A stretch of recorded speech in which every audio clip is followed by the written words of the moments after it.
Olá, querido amigo, querida amiga, nos encontramos mais uma vez para continuarmos aqui a nossa meditação na Palavra de Deus, sendo guiados aqui pela lição da Escola Sabatina, e eu agradeço a Deus porque você está aí não somente apreciando esse material, mas colaborando com a pregação do Evangelho quando você simplesmente compartilha. E aí a Palavra de Deus chega a mais lugares e a mais corações. Então eu agradeço de coração por essa parceria, tá bom? Vamos juntos no estudo de hoje, o Filho da Promessa. Aqui nós vamos ver um privilégio tremendo que Abraão teve. O próprio Deus em pessoa desceu do céu para visitá-lo. Veja o capítulo 18, versículo 1, que diz assim, ó. Apareceu o Senhor a Abraão nos carvalhais de Manre, quando ele estava sentado à entrada da tenda no maior calor do dia. A palavra aqui, Senhor, está todas as letras em maiúsculo, demonstrando aí que é o próprio Deus em pessoa. É o nome sagrado de Deus, o tetragrama sagrado. Deus apareceu aqui para Abraão e Abraão, sabe, nós não sabemos, não temos certeza se ele tinha realmente consciência de que era o próprio Deus em pessoa. Não importa. O que importa foi a atitude de Abraão. Veja o verso 2. Levantou ele os olhos, olhou e eis 3 homens em pé em frente dele. Vendo-os, correu da porta da tenda ao seu encontro, prostrou-se em terra. E aqui a Bíblia continua o relato dizendo que Abraão convida esses homens a ficarem pouco na sua casa. Ele lhe ofereceu água para lavar os pés deles, comida para refazer as forças e pouso para descansarem.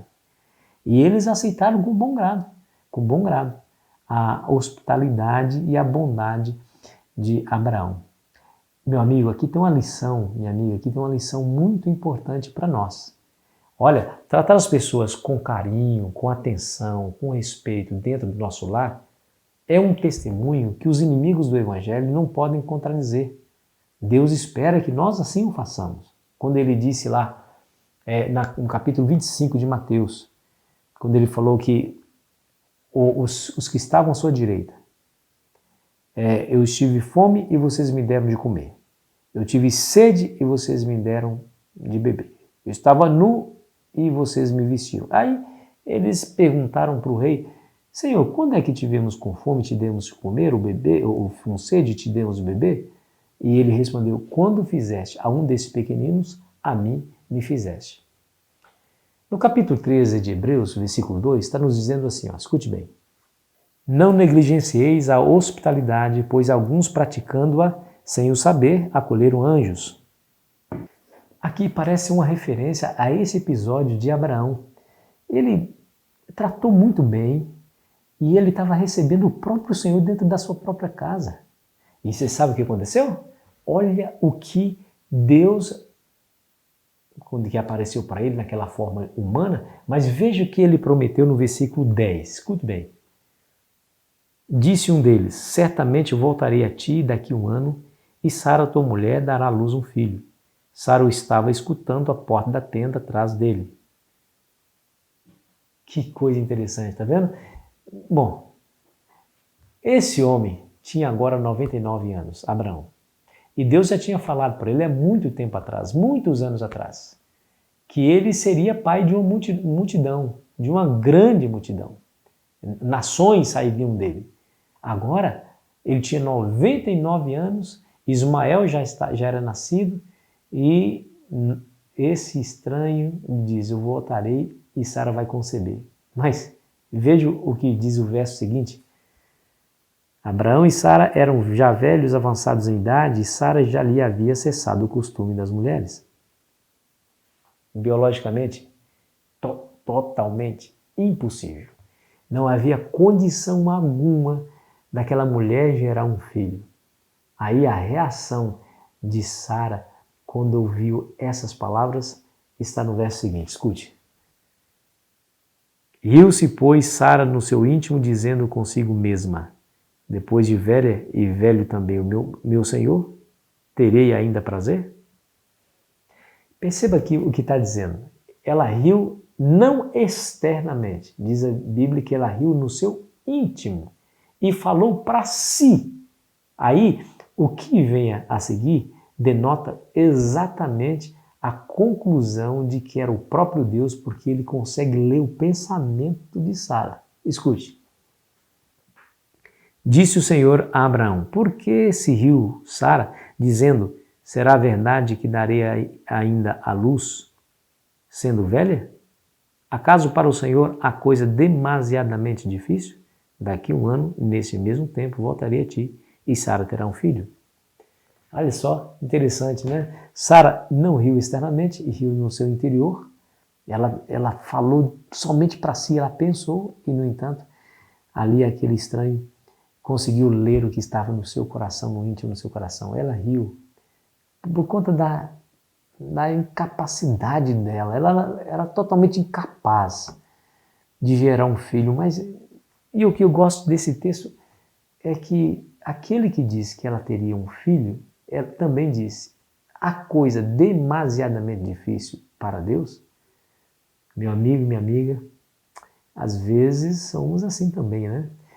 Nós temos as promessas de Deus, Deus sempre cumpre as suas promessas, mas por alguma razão a gente olha para as circunstâncias da nossa vida, percebemos que as coisas estão cada vez mais difíceis e achamos difícil Deus fazer o que nós estamos pedindo. Eu vou dar um exemplo para você. Meu pai querido, meu pai, seu Jason, ele por muito tempo, nunca quis saber de Deus, nunca quis saber da igreja.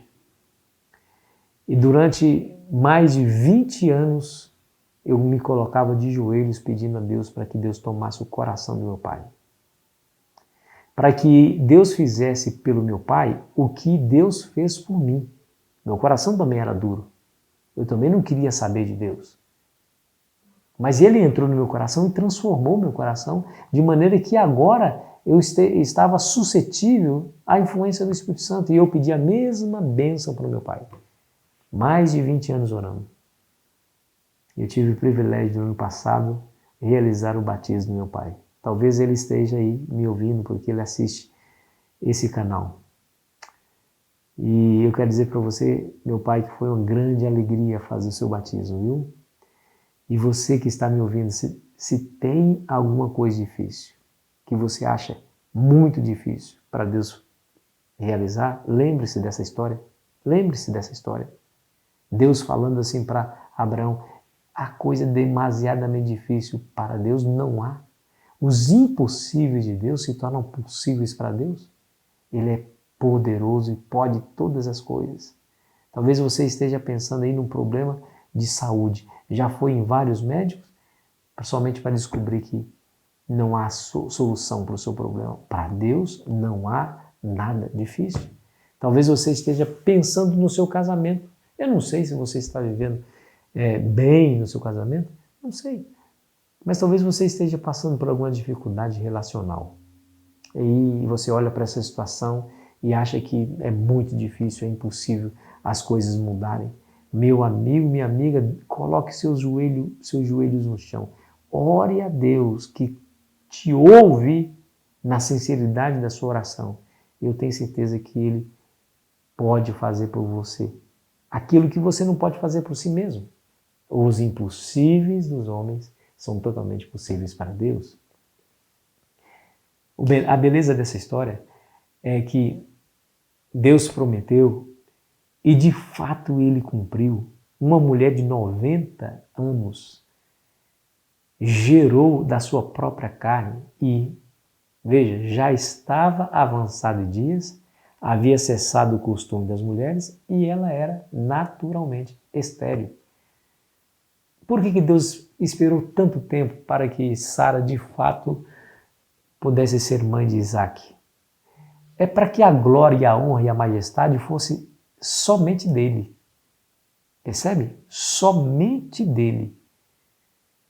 Para que ninguém duvidasse que aquele menino, Isaac, era filho da promessa.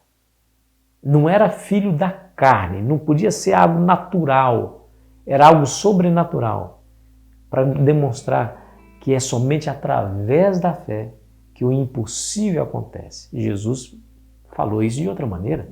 Ele disse: se vocês tiverem fé do tamanho de um grão de mostarda, e você sabe quão pequeno é um grão de mostarda, Se você tiver fé do tamanho de um grão de mostarda, você pode dizer àquele monte, sai daí e planta-te no mar.